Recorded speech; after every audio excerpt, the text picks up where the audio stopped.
Assalamualaikum warahmatullahi wabarakatuh. Waalaikumsalam warahmatullahi wabarakatuh. Kami dari kelompok 3 akan mempresentasikan mengenai aspek sosial, keadaan sosial budaya pada masa kependudukan Jepang.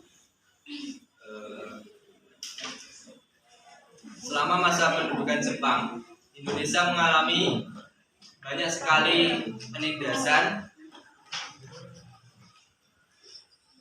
sosial dan budaya oleh Jepang.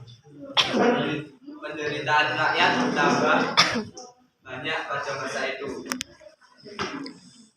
Berikut adalah perlakuan Jepang terhadap Indonesia dalam bidang sosial budaya. Yang pertama yaitu disampaikan oleh India. Perlakuan Jepang terhadap Indonesia pada aspek sosial yang pertama adalah kekejaman Kenpeitai. Kenpeitai adalah merupakan polisi militer Jepang. Rakyat pribumi lebih benci terhadap pemerintah Jepang daripada pemerintah Belanda karena pemerintah Jepang itu sering bertindak sewenang-wenang. Contohnya, kekejaman yang dilakukan adalah mulai dari rakyat bumi yang sering ditangkap, ditahan dan disiksa, hingga perempuan Indonesia yang ditipu, yang katanya akan dipekerjakan sebagai perawat, nyatanya disekap dan dipaksa menjadi wanita penghibur. Kedua, pembentukan Romusa. Sebenarnya awal pembentukan Romusa ini disambut baik oleh rakyat Indonesia. Namun hal ini berubah ketika kebutuhan Jepang untuk berperang meningkat. Rakyat Indonesia dibuat sengsara dengan pembangunan sarana perang hingga dikerja paksakan keluar negeri tanpa upah dan fasilitas yang layak, hingga banyak dari mereka yang meninggal dunia. Selain Romusa, Jepang juga membentuk Jubunlan, yaitu tenaga kerja perempuan penghibur seperti yang dilakukan Kenpeitai. Yang kedua akan disampaikan aspek budaya doktrin kemakmuran Asia Timur Raya adalah dilarangnya penggunaan bahasa Belanda dan diganti dengan bahasa Indonesia untuk komunikasi dengan kawasan Indonesia akan mempermudah pemerintah Jepang dalam mengeraskan penduduk Indonesia pada saat perang Asia. Selanjutnya ada aspek sosial tonarigumi. Tonarigumi sama halnya dengan rukun tetangga.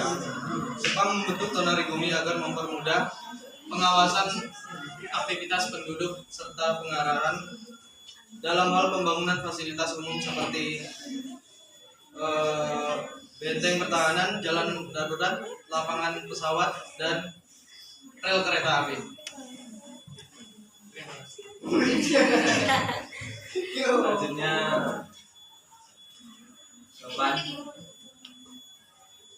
untuk usaha yang pertama ada penerapan penggunaan bahasa Jepang bagi rakyat pribumi. Yang kedua ada kewajiban mempelajari adat istiadat Jepang. Yang ketiga doktrinasi semangat Hakuichio, yang maksudnya ideologi yang digunakan Jepang untuk memperluas kekaisarannya. Hakuichio dipakai sebagai alasan untuk mengekspansi negara lain dengan dalih persaudaraan. dilanjutkan Meisa. Yang D ada pengenalan kebahasaan Jepang, Kimigayo. Yang ke E penggalakan komunikasi sosial berbahasa Jepang melalui surat kabar, majalah, kantor berita, radio maupun teater. Tidak hanya menerbitkan surat kabar menggunakan bahasa Jepang, namun pemerintahan Jepang juga menggunakan penulisan dengan huruf kanji katakana sebagai penulisannya. Yang F ada persebaran seni sandiwara. Pada masa pendudukan Jepang, seni sandiwara atau teater sangat digemari. Hal ini dikarenakan film dengan menggunakan bahasa Belanda dilarang oleh pemerintah Jepang, dan seni sandiwara dimanfaatkan sebagai alat propaganda atau hiburan masyarakat. Dilanjutkan oleh Lala. Contoh Dampak positif dari masa kependudukan Jepang yang pertama adalah adanya pendidikan berjenjang. Pada masa pemerintahan Jepang, rakyat Indonesia sudah diperbolehkan mendapatkan pendidikan atau sekolah dengan dua jenjang. Jenjang sekolah ini masih kita gunakan sampai saat ini, yaitu sekolah dasar selama 6 tahun, sekolah menengah atas pertama selama 3 tahun, dan sekolah menengah atas selama 4 tahun. Yang kedua, adanya strata masyarakat. Jepang membentuk sistem sosial bernama Tonarigumi untuk mengevaluasi aktivitas politik pribumi. Setiap Tonarigumi membawahi 10-20 kepala rumah tangga yang diketuai oleh Kumicho. Kumicho itu biasa kita sebut sekarang sebagai ketua RT. Setiap 1 bulan sekali, para Kumicho akan melakukan rapat secara berkala untuk melaporkan hasil pengamatan yang didapatkan. Dilanjutkan oleh Sukman. Silakan Sukman. Untuk dampak negatif di PPT dijelaskan ada 2, yaitu yang pertama sulitnya hubungan antar pulau. Pada masa penjajahan Jepang, komunikasi atau hubungan interaksi pemerintah antar pulau itu sangat sulit atau intinya sangat sulit karena sangat dibatasi oleh Jepang.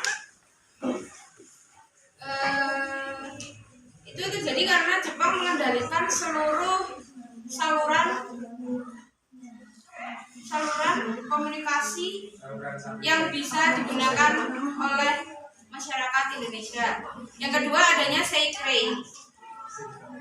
Di masa pendudukan Jepang, rakyat Indonesia wajib melakukan Seikrei atau cara penghormatan dengan membukukan badan 90 derajat setiap pagi kepada kekaisaran Jepang yang bernama Tennoheika.